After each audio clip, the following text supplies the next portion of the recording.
Sekali lagi shalom. Shalom semua yang hadir di ruangan ibadah ini. Saya percaya saudara siap diberkati dengan firman. Amin. Shalom dulu buat yang hadir lewat via Zoom, saudara. Ya, biar saudara juga di rumah saudara bersungguh-sungguh mau menikmati berkat firman Tuhan. Dan juga yang nanti akan hadir lewat YouTube ya, setelah kita siarkan lewat channel YouTube ini, saudara. Nah, saudara melihat semua hiasan ini, saya yakin saudara nggak perlu dikasih tahu lagi, saudara. Kenapa semua hiasan ini muncul, saudara? Karena bulan Natal tiba kembali, ya. Bulan di mana kita memperingati hari Natal itu tiba kembali, saudara. Nah, saudara, ada hal yang hari ini Tuhan mau saya memastikan kepada saudara, ya, lewat firman Tuhan ini. Apa yang Tuhan mau pastikan kepada saudara-saudara? Saudara, walaupun kita bersyukur ya, ada suasana meriah di Natal dengan adanya pohon Natal dengan pernak-perniknya, dengan adanya kado Natal dengan pernak-perniknya dan lain sebagainya, saudara. Tapi saudara, kita tidak boleh kehilangan pengertian apa sih yang menyebabkan Natal terjadi. Saya mau ingatkan hari ini saudara, apa yang menyebabkan Natal terjadi. Kalau saya boleh memberikan dalam dua kata, jawabannya gini saudara. Sebuah kehadiran. Natal terjadi karena ada sebuah kehadiran. Dan sekali lagi tadi saya katakan bukan kehadiran pohon Natal, bukan kehadiran hadiah Natal dan lain sebagainya. Dan tidak salah saudara, kalau saudara mau pasang pohon Natal nggak salah saudara. Ya, kalau ada yang bilang ngapain sih pasang pohon Natal, bahkan ada gereja yang melarang merayakan Natal, ya udahlah saudara. Kita hormati keyakinan mereka, tapi kita meyakini bahwa tidak salah memperingati hari Natal. Yang mengerti katakan amin saudara. Tapi hari ini mari kita mau menangkap apa sih yang menyebabkan terjadi Natal. Saya mau katakan dulu dan saya minta saudara katakan sama-sama dengan saya sebanyak 2 kali setelah ini ya. Saudara, Natal ada karena kehadiran Yesus sebagai Tuhan dan Juru Selamat. Ya, sekali lagi saya ulangi, Natal ada karena kehadiran Yesus sebagai Tuhan dan Juru Selamat. Boleh kita katakan 2 kali saudara? 2, 3. Natal ada karena kehadiran Yesus sebagai Tuhan dan Juru Selamat. Sekali lagi 2, 3. Natal ada karena kehadiran Yesus sebagai Tuhan dan Juru Selamat. Jadi saudara, apapun yang menjadi pernak-pernik Natal itu bukan Natal kalau tidak ada kehadiran Yesus. Makanya saya baru mengerti saudara, di Amerika itu ada kartu Natal ucapannya season greetings. Bukan Christmas greetings. Karena saudara di Amerika itu budayanya Natal dirayakan semua masyarakat. Karena itu seasonnya, musimnya mereka mengadakan acara tukar kado, pasang pernak-pernik Natal dan lain sebagainya. Tapi mereka nggak merayakan Natal. Makanya namanya season greeting. Salam karena musimnya. Season itu musim. Tapi kalau buat kita Christmas greetings. Kenapa saudara? Karena memang saudara buat kita Natal itu jelas. Karena ada sebuah kehadiran. Sekali lagi yang mengerti katakan amin saudara. Ada kehadiran Yesus sebagai Tuhan dan Juru Selamat. Makanya hari ini tolong tampilkan tema khotbah hari ini. Saudara, saya percaya Tuhan mau mengajak kita semua, katakan sama-sama saudara, 2, 3. Rayakanlah kehadiran Yesus. Mari kalau kita merayakan Natal, kita merayakan kehadiran Yesus, bukan yang lain. Yang lain cuma bonus, pelengkap, tambahan. Tapi yang kita rayakan kehadiran Yesus. Nah kita mau belajar dari Lukas 2 ayat 8-20 ini. Tetapi ada beberapa ayat saya tidak tampilkan untuk menyingkatkan waktu. Kita mau belajar dari gembala, para gembala, saudara, yang merupakan orang-orang pertama yang Tuhan percayakan menyaksikan Natal, dan kita mau belajar dari mereka. Ada 4 hal yang mereka lakukan, sehingga mereka merayakan kehadiran Yesus. Tolong kita baca semua ayat-ayatnya, saudara. Terlebih kan ayat-ayatnya ya, kita cuma baca di Natal, saudara. Ya. Jadi mari kita baca dengan sungguh-sungguh, menghayati peristiwa Natal. Ada 3 slide ya. Mari saudara, kalau kelihatan bisa ikuti saudara, 2, 3. Di daerah itu ada gembala-gembala yang tinggal di padang menjaga kawanan ternak mereka pada waktu malam. Tiba-tiba berdirilah seorang malaikat Tuhan di dekat mereka dan kemuliaan Tuhan bersinar meliputi mereka. Lalu kata malaikat itu kepada mereka, sesungguhnya aku memberitakan kepadamu kesukaan besar untuk seluruh bangsa. hari ini telah lahir bagimu juru selamat, yaitu Kristus Tuhan di kota Daud, dan inilah tandanya bagimu, kamu akan menjumpai seorang bayi dibungkus dengan lampin dan terbaring di dalam palungan. Slide selanjutnya, setelah malaikat-malaikat itu meninggalkan mereka dan kembali ke sorga, gembala-gembala itu berkata kepada yang lain, marilah kita pergi ke Bethlehem untuk melihat apa yang terjadi di sana, seperti yang diberitahukan Tuhan kepada kita. Lalu mereka cepat-cepat berangkat dan menjumpai Maria dan Yusuf dan bayi itu yang sedang berbaring di dalam palungan. Ke slide terakhir. Dan ketika mereka melihatnya, mereka memberitahukan apa yang telah dikatakan kepada mereka tentang anak itu. Dan semua orang yang mendengarnya heran tentang apa yang dikatakan gembala-gembala itu kepada mereka. Maka kembalilah gembala-gembala itu sambil memuji dan memuliakan Allah. Katanya, segala sesuatu yang mereka dengar dan mereka lihat, semuanya sesuai dengan apa yang telah dikatakan kepada mereka. Yang percaya firman boleh katakan amin. Berbahagialah kita yang mau mendengarkan firman Tuhan, merenungkan serta melakukan apa yang firman Tuhan katakan. Nah saudara, ceritanya sangat familiar ya. Saudara dikatakan gembala-gembala lagi sedang duduk menggembalakan domba-domba. Dan malam itu Tuhan memilih untuk melawat mereka. Saya selalu diberkati saudara tentang kenapa Tuhan mulai dengan gembala. Ini juga akhirnya memberkati saudara-saudara. Gembala ini orang-orang sederhana, saudara. Ya, mereka bukan pemilik domba, loh, saudara. Kebanyakan mereka ini cuma pekerja-pekerja. Dan mereka bekerja ini karena mereka tidak punya pendidikan yang baik. Dan pekerjaannya tuh menakutkan. Kalau secara umum dikatakan nggak ada orang yang mau bekerja jadi gembala, saudara. Karena saudara seringkali mereka seperti 24 jam kerjanya. Mereka jaga di tengah malam. Dan di tengah malam ini, saudara, kadang-kadang muncul binatang-binatang buas yang mau memangsa para domba ini saudara. Sehingga mereka tuh harus melawan binatang-binatang buas. Nah makanya kalau saudara baca kisah ini ya saudara ya. Bisa tolong diklik saudara. Ya, selanjutnya. Saudara sempat mereka tuh takut. Tapi puji Tuhan waktu malaikat muncul itu mereka sempat takut. Tapi malaikat menjelaskan. Saya ini muncul bukan untuk menakutkan kamu katanya. Saya ini mendatangkan berita sukacita buat kamu. Nah ada beberapa bagian firman saya potong untuk menyingkatkan waktu pembacaannya saudara. Dan dibilang hari ini justru saya mau kasih tahu sesuatu yang luar biasa terjadi katanya. Telah lahir bagimu seorang juru selamat yaitu Kristus Tuhan di kota Daud yaitu di Bethlehem. Dan inilah tandanya bagimu. Sampai itu malaikat bilang, saya mau kamu tuh ketemu dengan benar bayi yang lahir sebagai sang juru selamat. Karena kan ada kemungkinan saudara, hari itu yang lahir bukan cuma Tuhan Yesus Kristus. Maka dia bilang tandanya jelas. Tandanya katanya, kamu akan menjumpai seorang bayi dibungkus dengan kain lampin dan terbaring di dalam palungan. 33 tahun saya jadi gembala, berarti 33 tahun saya khotbah di Natal.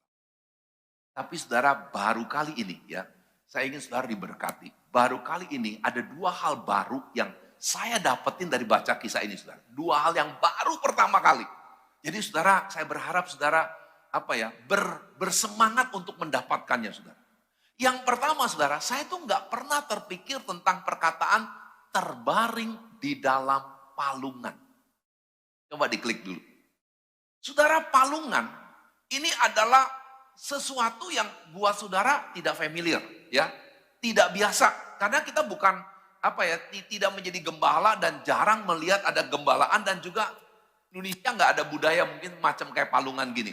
Tapi saudara tolong ngerti ini, gembala-gembala yang pertama kali dapat berita Natal ini, mereka sangat kenal dengan palungan. Ya, mereka sangat kenal dengan palungan. Makanya sebetulnya, tolong diklik.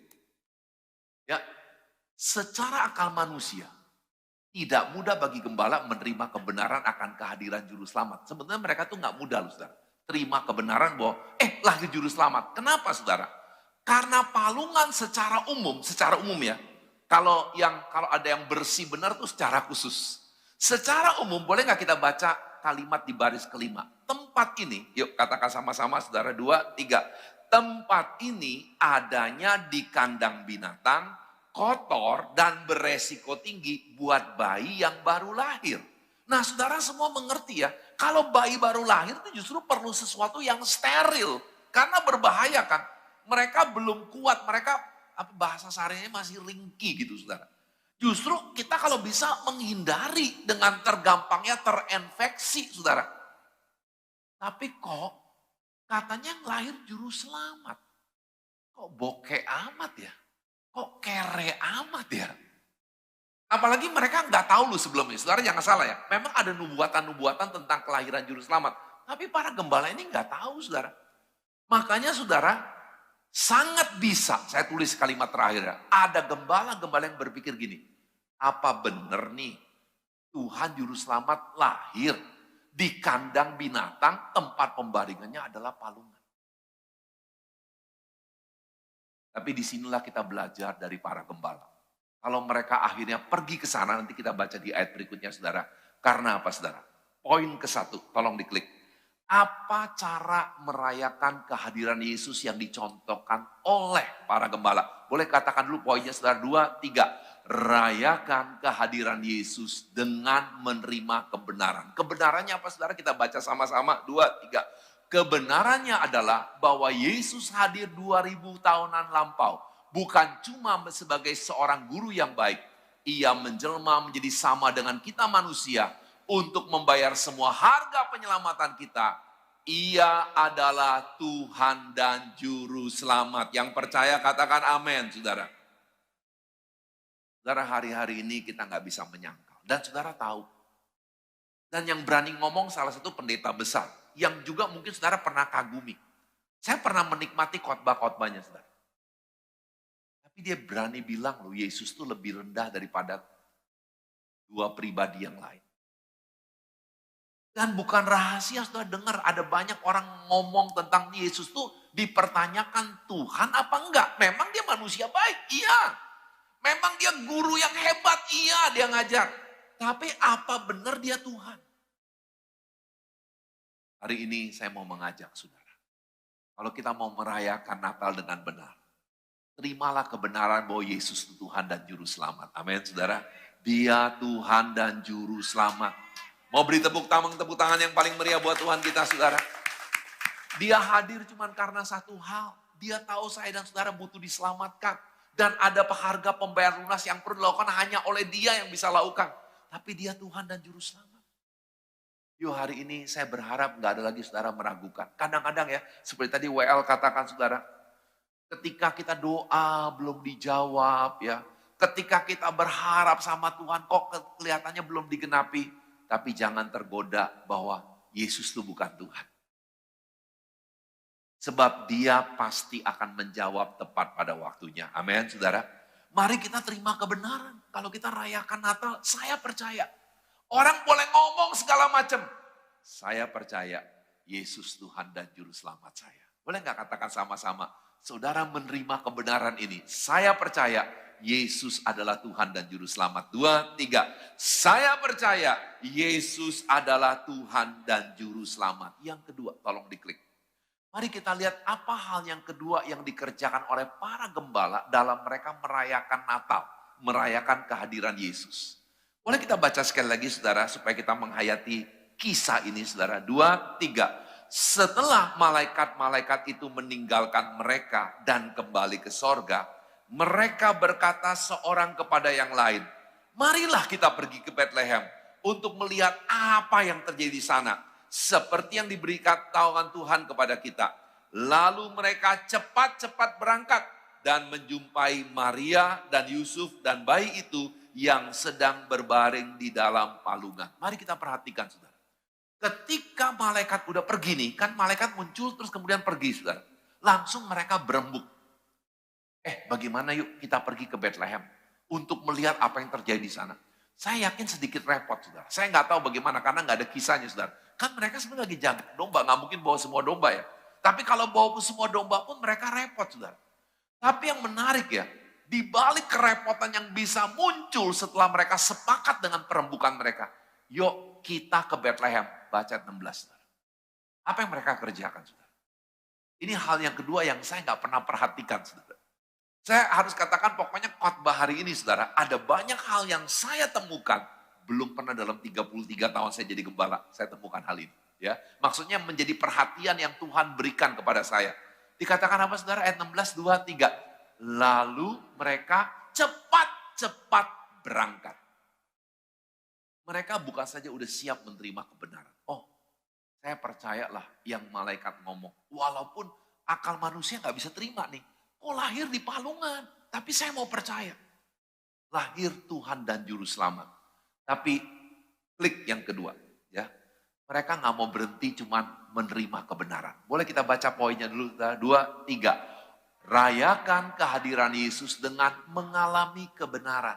Boleh kita baca dulu kalimat yang pertama, saudara. 2, 3. Orang yang merayakan kehadiran Yesus rindu mengalami sendiri, bukan cuma mendengar dari apa kata orang, akan kehadirannya sebagai Tuhan dan Juru Selamat dalam hidupnya. Kita lihat para gembala ini, mereka nggak mau tunda-tunda, mereka bilang, saya mau ketemu langsung dengan Juru Selamat. Saya mau betul-betul yakin bahwa Juru Selamat itu betul ada. Saudara, Natal ini, bagaimana pengalaman saudara tentang Yesus? Sering kan kita dengar, saudara, orang-orang tuh yang bersaksi cuma 20 tahun lalu pernah ditolong Tuhan. 10 tahun lalu pernah ditolong Tuhan. 5 tahun lalu pernah ditolong Tuhan. Tapi hari ini masih mengalami pertolongan Tuhan gak? Hari ini masih mengalami kegenapan bahwa Yesus tuh gak berubah loh dulu, sekarang, bahkan sampai selama-lamanya. Kalau dia tolong dulu saudara, dia tolong juga saudara hari ini. Amin. Tapi memang begini saudara, tolong diklik lagi. Orang yang rindu terus mengalami Yesus. Oh, jangan kecepatan, balik dulu. Tadi ada kalimat yang belum dibahas, saudara. Ya, kita lihat dulu kalimat yang kedua. Orang yang rindu terus mengalami kebenaran, mereka akan rindu ini, saudara. 2, 3. Mereka rindu mengalami dan mentaati tuntunannya serta perintahnya sebagai Tuhan, penguasa tunggal dalam hidup. Ini sebuah kenyataan. Makin lama ikut Tuhan, saudara nggak cepat dijawab. Kenapa? Ya kita lihat dari pertumbuhan bayi. Waktu saudara masih punya anak masih bayi, nangis sebentar ngek, saudara cepat nyamperin. Kenapa saudara? Karena bayi itu nggak bisa ngomong sama saudara. Bahasanya cuma nangis kan, cuma nangis, ngek gitu, nangis kan. Oh itu sebenarnya kan bisa kencing, bisa buang air besar, bisa lapar, bisa haus, bisa tidurnya nggak nyaman ya karena dia belum tahu bisa tidur posisi yang baik. Jadi segala macam, makanya cepat bertindak. Ketika saudara masih baru ikut Tuhan, Yesus seringkali cepat menjawab. Kan dia tahu saudara belum ngerti. Tapi ketika saudara mulai semakin lama ikut Tuhan, Tuhan suka menunda jawaban. Karena gini, Tuhan mau saudara belajar. Ada saatnya kesalahan saudara, Tuhan gak jawab, sakitnya saudara. Itu karena Tuhan bilang kamu gak belajar. Saya saksikan hari Jumat kemarin saudara. Ada orang Tuhan gak jawab, kenapa saudara? Dia tuh hidupnya cuma ngeluh, marah-marah. Jadi ada gangguan jantung dan lain sebagainya. Sampai akhirnya dia bilang, Tuhan, apa sih yang saya mesti lakukan supaya saya menerima kesembuhan? Dia bilang ke dokter, udah makan obat, udah. Tuhan bilang, bagaimana kalau kamu belajar mengucap syukur? Jangan komplain terus, jangan marah-marah terus. Kadang-kadang hal sederhana. Ada saatnya saya ceritakan seorang yang saya dengar kesaksian itu, dia tuh jatuh gara-gara pinjol. Jangan ada yang gara-gara pinjol di sini ya saudara ya. Ada yang berani ngomong amin, ternyata banyak korban di sini saudara. Karena gampangnya pinjaman jadi pinjol aja deh. Mereka selalu ngomong saudara hidup dipermudah dengan pinjol. Salah saudara. Hidup saudara akan semakin menderita gara-gara pinjol. Tuhan aja bilang sedapat mungkin jangan berutang. Saudara jangan lupa ada ayat yang mengatakan sedapat mungkin. Tuhan memang tidak melarang pinjaman. Tapi Tuhan bilang sedapat mungkin jangan berutang. Ya ikutinlah saudara. Nah seringkali Tuhan gak jawab karena apa saudara? Tuhan mau didik kita. Orang ini bersaksi saudara. Ya, dia kepengennya, apalagi dia pelayan Tuhan. Kita kan suka pakai, bikin Tuhan utang gitu. Tuhan gue udah melayani Tuhan, bela dong. Walaupun gue salah nih gara-gara pinjol. Tolong dong, tiba-tiba ada orang melunasin hutang. Tuhan gak bela dia.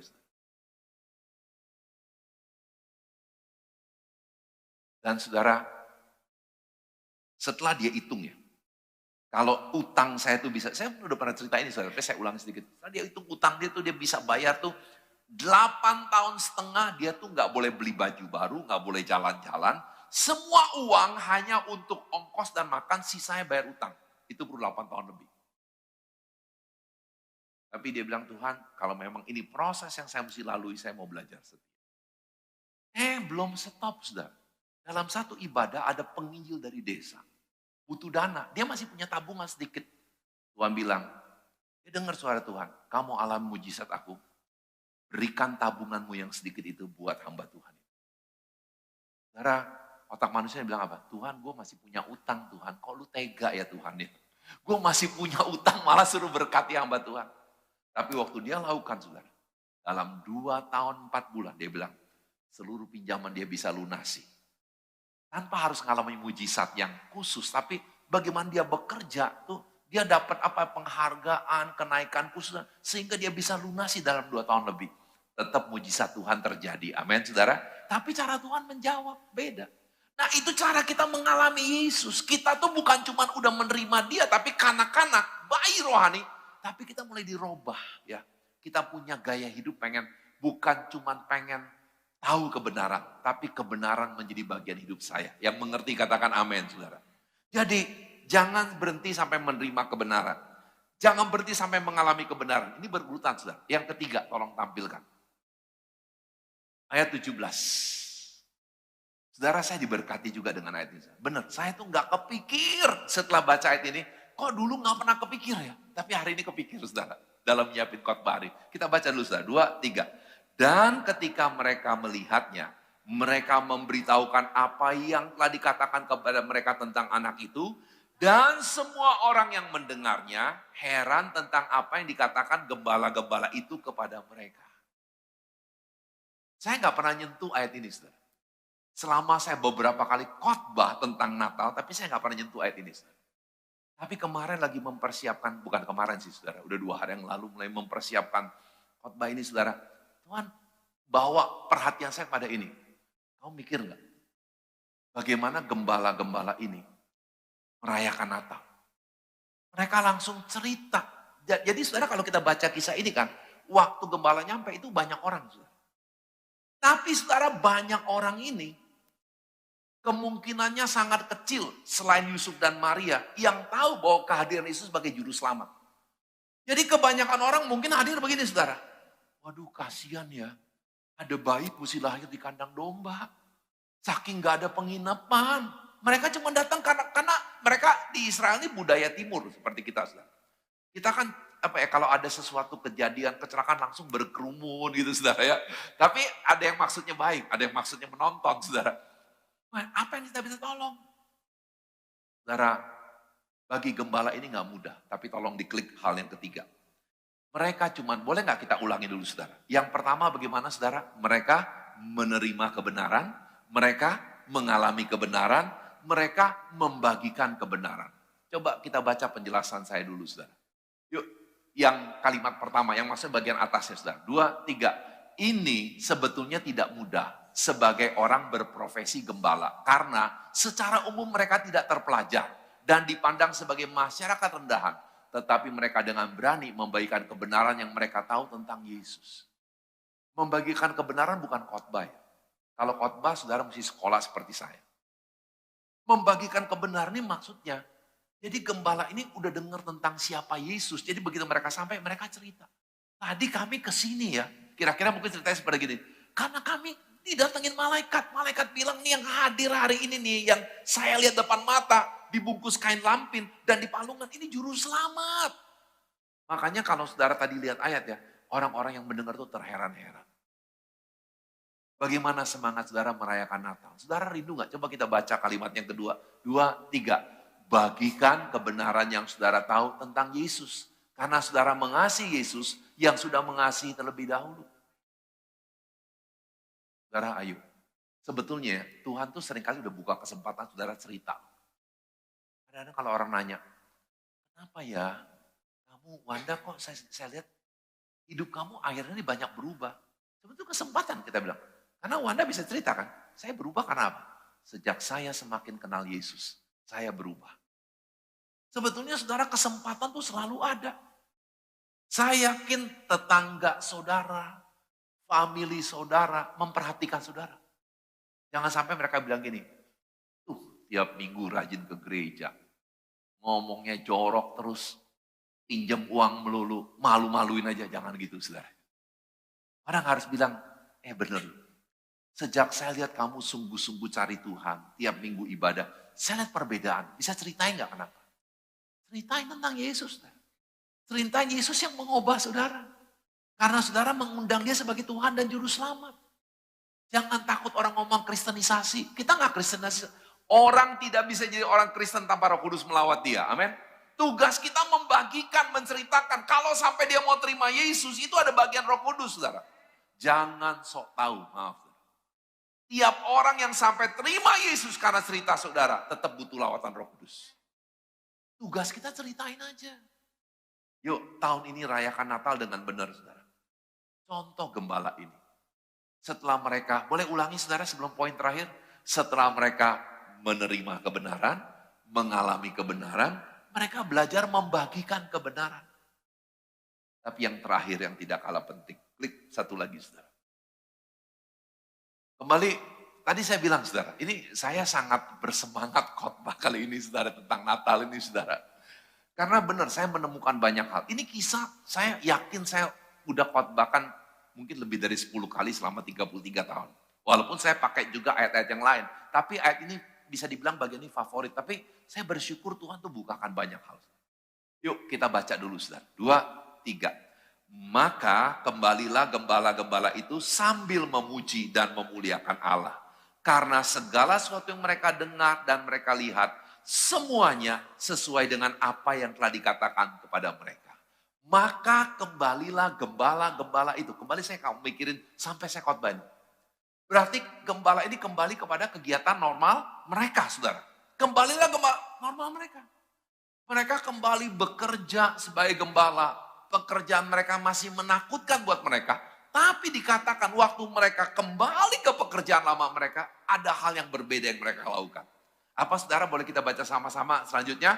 Sambil memuji dan memuliakan Allah karena segala sesuatu yang mereka dengar dan mereka lihat semuanya sesuai dengan apa yang telah dikatakan kepada mereka.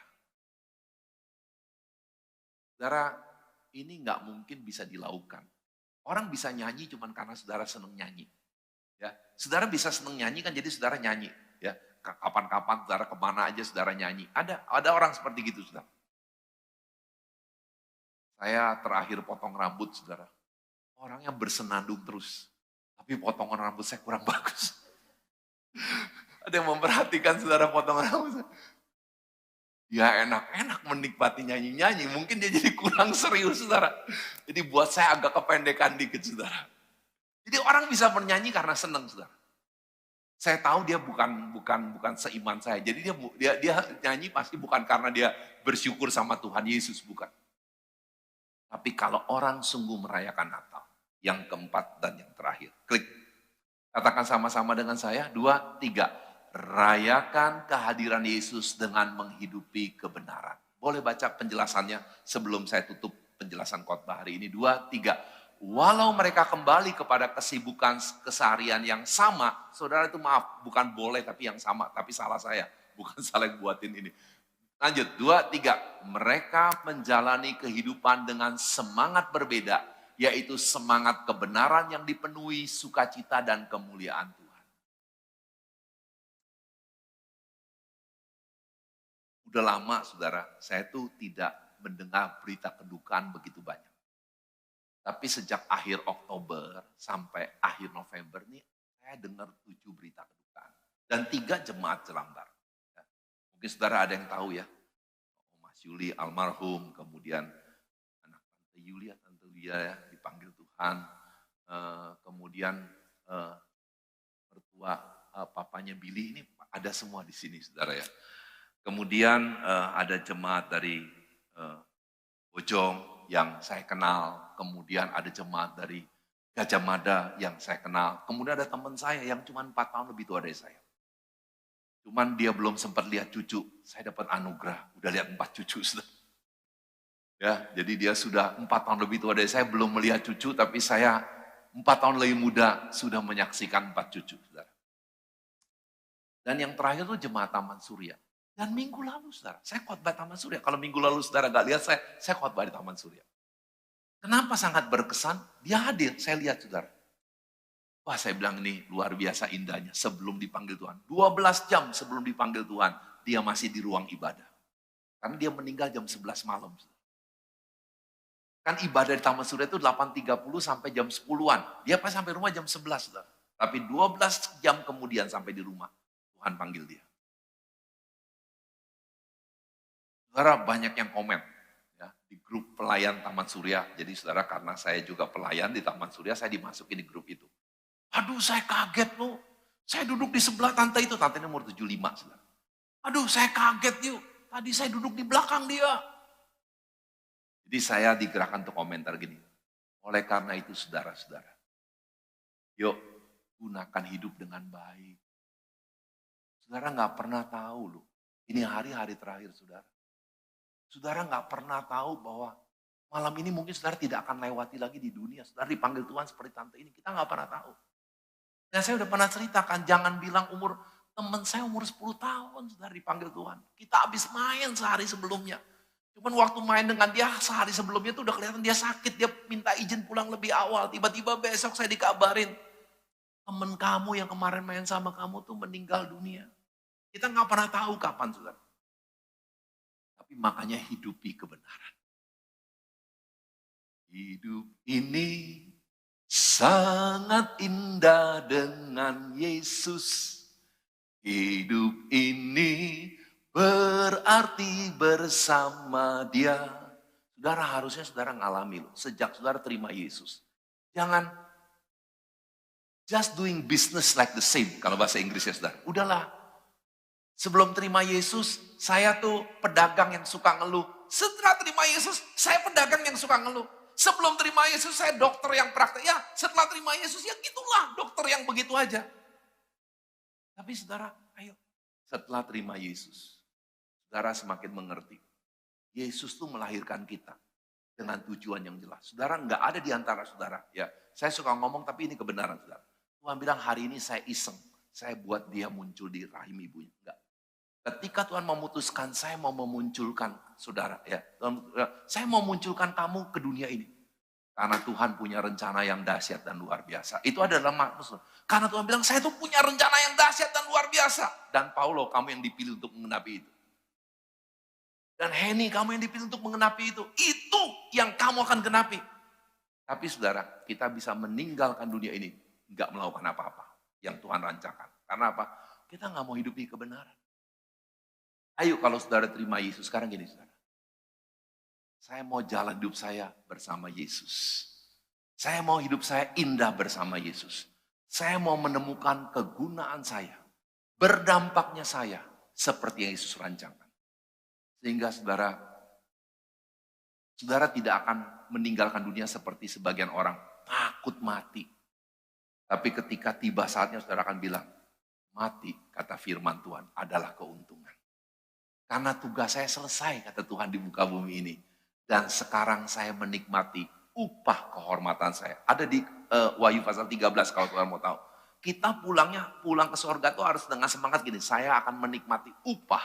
Karena Tuhan bilang, kamu udah menyelesaikan tugas kamu lahir. Kita lahir bukan untuk jadi anak seseorang. Walaupun memang kita jadi anak seseorang. Kita lahir bukan untuk menjadi suami atau istri seseorang.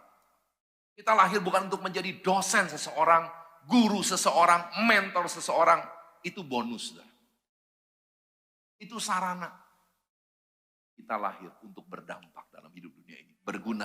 Sesuai dengan karir kesempatan yang Tuhan berikan. Memang Tuhan pakai kok. Karir kesempatan sebagai pengusaha, sebagai guru, sebagai dosen, sebagai mungkin polisi dan lain sebagainya. Di situ saudara berdampak dan berguna. Mari rayakan Natal ya. Kita mau hidupi kebenaran yang Tuhan mau.